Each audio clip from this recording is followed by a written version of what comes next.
So thank you very much. And your thoughts on.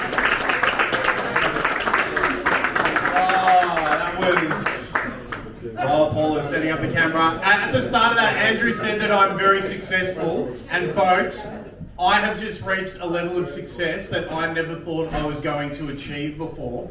Because of comedy, I am the brand new owner, first generation owner of a new mattress. Woo! Yes! You should have seen the debacle that I've been sleeping on for the last 5 years. Firstly, this was no longer a white mattress. I'd had it for 5 years. Before that, it lived in a share house for 7 years. Before that, it was owned and slept on for 5 years by my parents.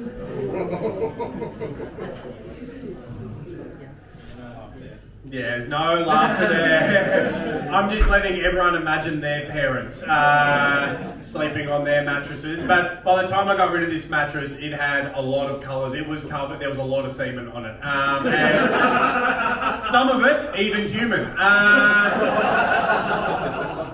But I got one of those new koala mattresses. Are you make some noise if you're familiar with the koala mattress. Yeah, if you're not, the koala mattress is fucking incredible. So it's about the size, it comes in this box, about the size of one of the speakers. And I couldn't wrap my head around this whole thing. So you get this box, you open it up, and it unravels like Charlie Sheen on a bender. And it's white as well, so I can make my own stains. The only downside is with a koala is I've now got chlamydia. So again,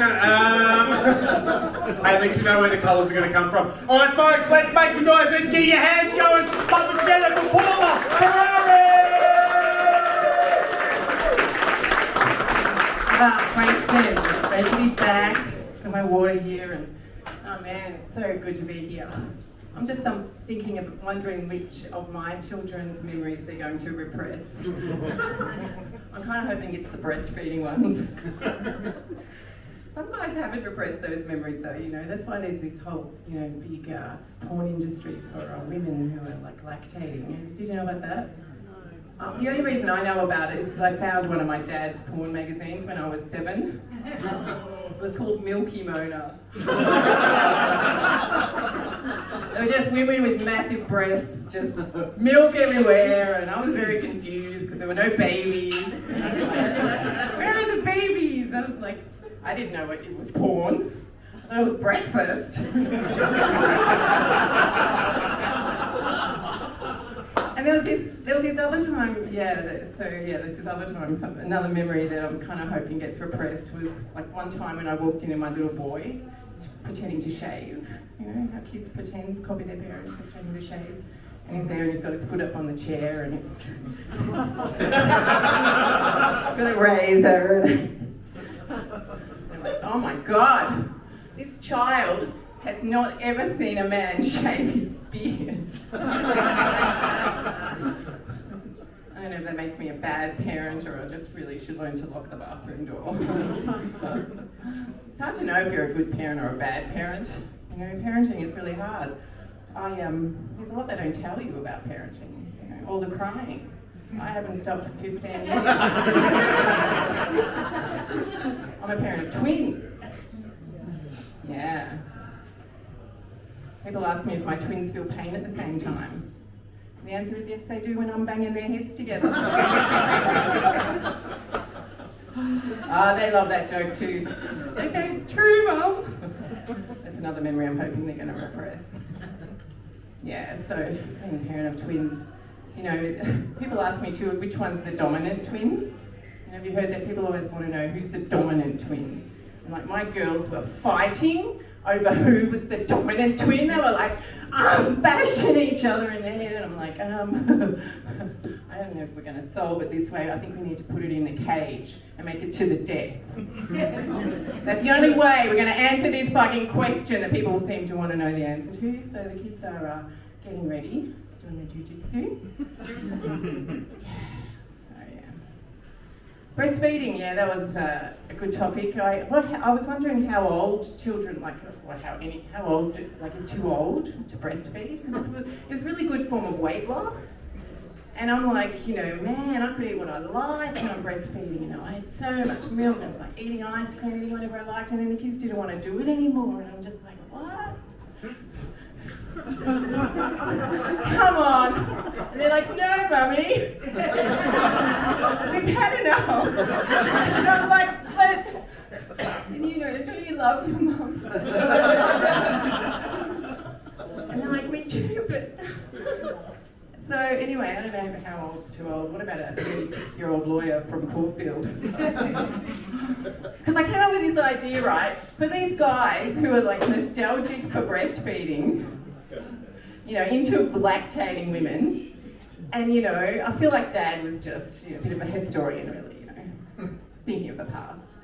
And then you've got women who want to lose weight. So I want to set up a dating website to put these people together. Okay? Guys want to suck a bit of, healthy snack, lactose free. It's very good apparently for whatever. And women, and I was thinking that I was going to call it Milky Mamas. Instead of sugar daddies, we had Milky Mamas. That's my idea. I reckon it'll work. And honestly, people who are worried, people that have a bit of sensitivity around women breastfeeding in public, when I was breastfeeding twins, let me tell you, there is a lot of milk. I have never been so objectified in all my life. Like, those kids only saw me as a machine for milk. So yeah, I was just like pumping it out, and people would come to the house to visit, and I'd be going, shh, pouring them across the room. I'm like, hey, do you want milk with your coffee there? I got very good at my aim there, yeah.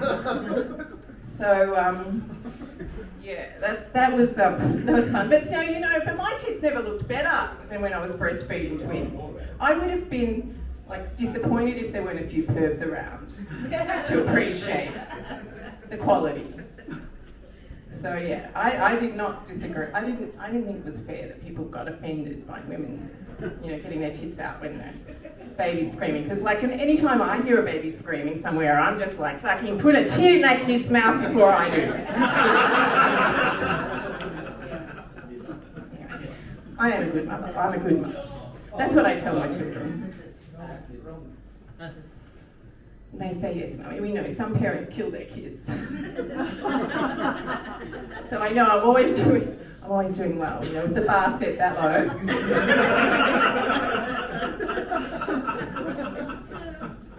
Yeah, you're winning then.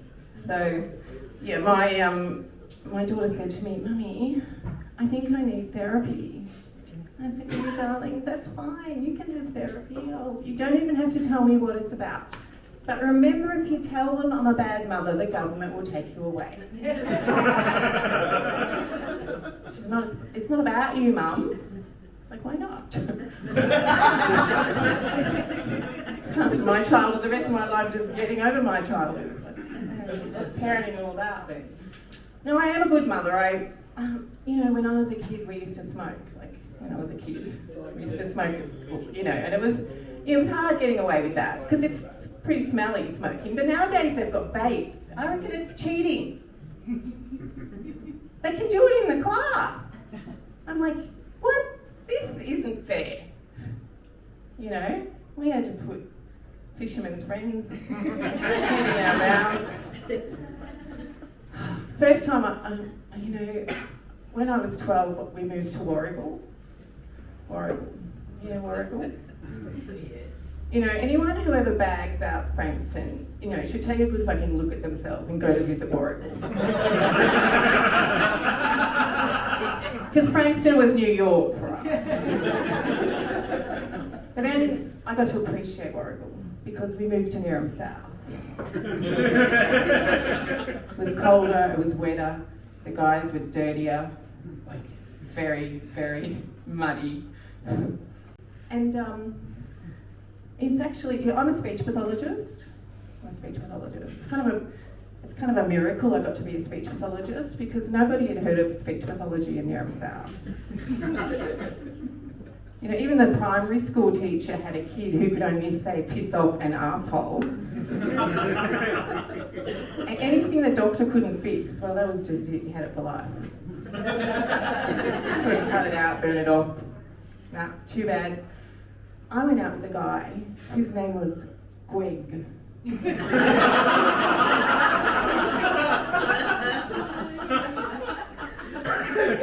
had to introduce himself to people as Greg, and everybody just called him Greg. He couldn't say his R's.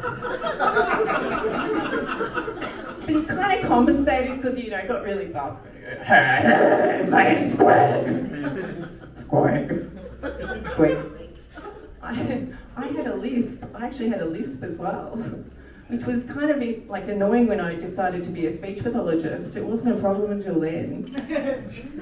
And then I was like, oh no, how am I going to get to be a speech pathologist with a lisp? It's coming out. So I skipped the screening that you had to do to get into speech pathology. I skipped it, I bailed. I didn't do it. And so for 3 years out of the 4-year course, I was hiding, trying to make sure nobody knew that I had a lisp. Because even in 3 years, I had no belief. Because I was with hundreds of people who were speech pathologists who could have probably fixed my lisp. One day I got caught and they said, Paula, we heard you've got a lisp. And I'm like, oh no, I'm going to get kicked out. And they showed me how to make an S. They showed me how to do it in one session. And then I did it from then on. And I'm like, I believe this shit actually works. Anyway, I'm getting the light. So I just think now that I wouldn't fix my lisp. I would think I should make it my brand, my signature brand. And if you come to see me with a problem and I say to you, hi, nice to meet you. I notice you don't have a lisp. Would you like one? That would be